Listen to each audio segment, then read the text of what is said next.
Cricket মানেই টান টান উত্তেজনা, 4 ছক্কার ফুলঝুরি আর শেষ বলের রোমাঞ্চ। 2026 সালে আবারও সেই রোমাঞ্চ নিয়ে ফিরছে টি-20 বিশ্বকাপ।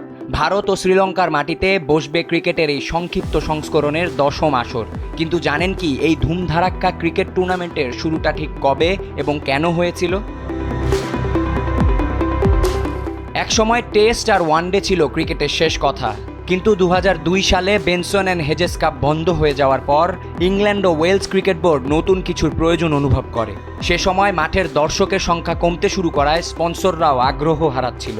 দর্শকদের মাঠে ফেরাতে এবং তরুণ প্রজন্মকে আকৃষ্ট করতেই মূলত এই সংক্ষিপ্ত ফরম্যাটের জন্ম। আন্তর্জাতিক অঙ্গনে টি-20 বিশ্বকাপের আনুষ্ঠানিক যাত্রা শুরু হয় 2007 সালে। দক্ষিণ আফ্রিকায় বসে টি-20 বিশ্বকাপের প্রথম আসর। 11 সেপ্টেম্বর জোহানেসবার্গে আসরের প্রথম ম্যাচে মুখোমুখি হয়েছিল স্বাগতিক দক্ষিণ আফ্রিকা ও ওয়েস্ট ইন্ডিজ। সেই ম্যাচে ক্রিস গেইল 117 রানের এক বিধ্বংসী ইনিংস খেলে বুঝিয়ে দিয়েছিলেন ফরম্যাটটি আসলে ব্যাটারদের রাজত্ব। প্রথম আসরেই ক্রিকেট বিশ্ব দেখে এক শ্বাসরুদ্ধকর ফাইনাল। জোহানেসবার্গে সেই ফাইনালে মুখোমুখি হয়েছিল চিরপ্রতিদ্বন্দ্বী ভারত পাকিস্তান। শেষ ওভারে স্নায়ুচাপ সামলে পাকিস্তানকে 5 রানে হারিয়ে ইতিহাসে প্রথম টি-20 বিশ্বকাপ চ্যাম্পিয়ন হওয়ার গৌরব অর্জন করেছিল ভারত। মহেন্দ্র সিং ধোনির হাত ধরে রচিত হয় নতুন ইতিহাস।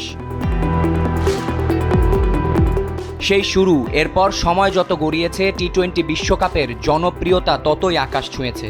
2007-এর সেই রোমাঞ্চ এখন ছড়িয়ে পড়েছে বিশ্বজুড়ে।